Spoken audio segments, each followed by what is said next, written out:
I could point out all the things about how bad this life can seem, but we work hard, we making it, forward motion on everything. What's up, everybody? Hey, it's Ballet Delroy, D-Roc, your big homie, your little homie, your fam, and I'm just here to welcome you back to 4WORDS Monday. It's a great day, and if you're wondering what I'm doing right now, I'm actually making bacon. So I had to do this right now because my mama always told me never walk away from the stove while you're cooking. But it ain't that bad, you know. I got the fire on low, and if you want to like cook bacon the right way, you have to cook it slower. You feel me? Slower. So let's just jump right into it. I'm glad that you're back here with me today. You know, I've had a good time talking with y'all throughout the week and keeping up with y'all on social media and stuff like that. But today, as we're talking about living to be known, since it's 4WORDS Monday, we want to make some strides forward, right? Today's thought is what I think I know versus what I know. It's a big deal, you know? Now, I'm 28 going on 29, and when I was 16, 15, 17, I used to think, when I get older, when I get out, when I get my car, when I get my own place, which, by the way, this is my first own place, like own space, where nobody else gets to commingle. But I thought I knew what that would be like, what today would be like. I thought I knew what college experience would be like. I thought I knew what sexual experience would be like. I thought I knew how money would work. But everything that I thought I knew wasn't actually what I knew. And of course, like always, I don't mean to go into too much detail about specifics about your life, but it's a real thought. What do we think we know? What do I think I know? What do you think you know versus what you actually know? The two could be tremendously far apart, and sometimes they could be just a little bit off. But it's really important to examine what you think you know versus what you actually know, because it really can get us into a lot of trouble. And prime example was me telling you about being young and thinking I knew what it was going to be like to live alone and manage my own money and own my own car, right? We've all thought some things about some ways, whether you think when you get a girlfriend or boyfriend or in a relationship it's going to be a certain way, but you actually don't know it's going to be that way. You might think a person is some kind of way. You might think you feel a certain way about somebody, and that you actually know that you do. Come to find out, what you actually know, what you actually thought, ain't just the same, is it? So, that's what I wanted to talk about today. And I mean, I can't really go into detail because we can apply this to almost anything. But it is for us to examine in ourselves, right, when it comes to what we believe, what we know, and what we practice. What we think about all these things, and what we actually know about all these things that have to do with our own lives and the lives of people who we do life with and engage with, whether you're a student at school, or whether you're a sit-at-home mom, or whether you work 60 hours a week. Like, really, what you think about some things, what you know about some things or people, do they match? Right? And that's all we're talking about.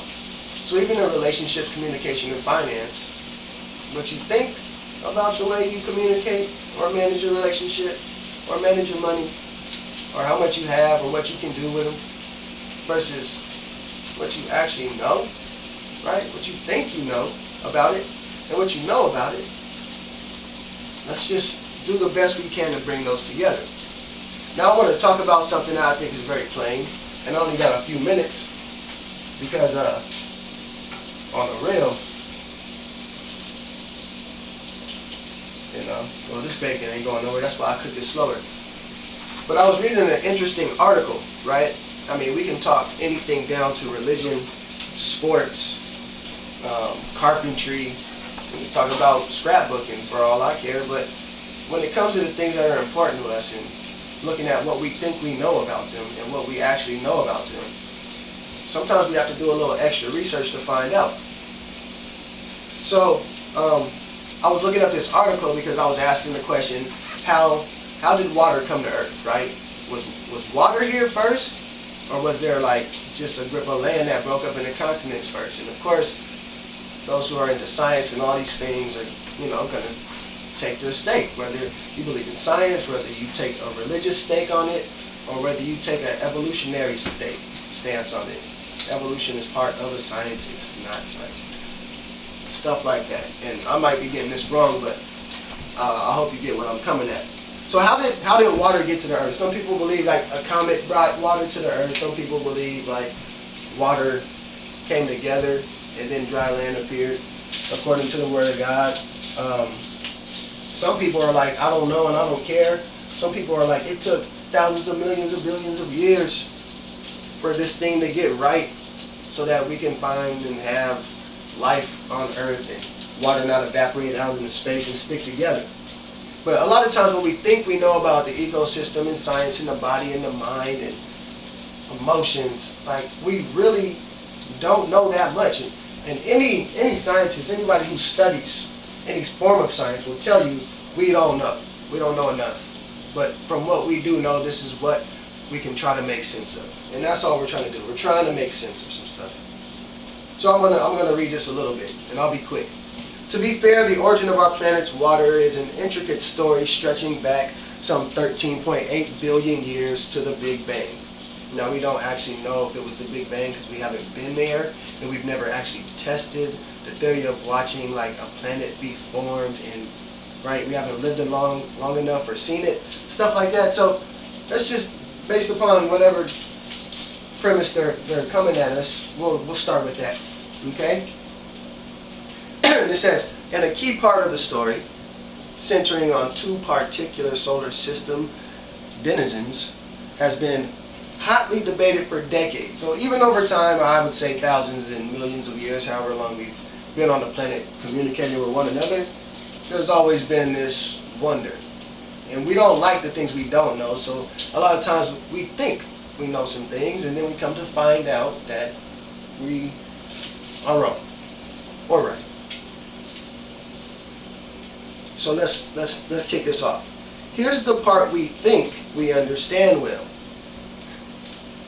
Okay? So, just shy of a trillionth of a second after the Big Bang, the energy that sparked the outward swelling of space transmuted into a hot, uniform bath of particles. During the next 3 minutes, these primordial constituents bumped and jostled, combined and recombined, yielded to the first atomic nuclei. And that's where we think it started. But unfortunately, as he continues to go down, he'll say things like, so are we done? Not quite. In fact, this is where things get a little murky. Faced with this conundrum, astronomers realize that there are two ready-made sources, comets and asteroids, but they really don't know too much about that and how it came and why it stayed. And at best, science helps us take what we think we know and find out whether or not that even makes sense. But sometimes at the end of the day, we still don't know. We still just think we know. And that's why I say it's important. In your life, when it comes to what you belief, knowledge, and practice, right? That's why knowledge is such a big part, right? Because you may believe something, you may think you believe something about something,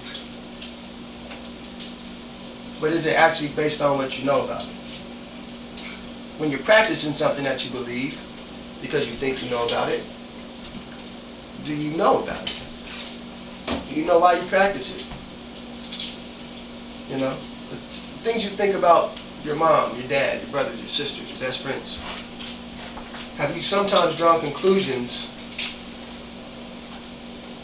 to the point where you think you know, but then come to find out you didn't actually know? When you communicate to somebody, you might think you know what they're saying to you, or you think you know where they're going with the conversation, but oftentimes, what's the truth? We don't know. And a lot of times, it's what causes some of the damages and breaks in our relationships, some of the damages caused from our miscommunication, our misinterpretations, our misunderstandings. And Sometimes we look at our money and we think we need more money than we have. And sometimes we look at projects that we want to get done and we think we need more money than it's going to take. Sometimes we look at our situation and think somebody else has more money so they don't have as many problems, or somebody doesn't have as much money so they just need more help, which isn't always true. But this is why we do this, right? Because we want to live to be known. We actually want to know.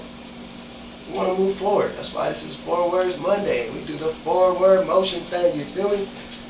But all in all, that's what I want to leave you with. There are some things that I think I know, and I have to put them versus what I actually do know. Because that's the only way we come to know. And that's why I need you, and that's why you need me, because we're doing this together. Like I said, I love y'all. I'm getting back at this bacon. It's about to go down in here. Live to be known. Take the thought, run with it. Love me like I love you. Love each other like you want to be loved. And let's just keep moving forward with this thing. We got a big year coming. A lot of stuff's going to be happening. And in the second year, I'm about to be in just the happiest place on earth, eating this bacon, a little bit of eggs, and got some tomatoes and cheese and tortillas and stuff like that. But, woo! I'm so glad, so glad. I love y'all. Have a great day. I'll see y'all back next week. Also, check out my YouTube. I got a bunch of music up and other videos, and my Facebook and my website, livingtobeknown.com. We have some things going on. Well, I have some things going on that you can find out more about if you go there. And also my blog, generationofeagles.blogspot.com. Hey, get at me. Let's network, let's collab, let's keep moving forward, let's keep living to be known. Love y'all. And I could point out all the things about how bad this life can seem, but we work hard, we making it, 4-word motion on everything.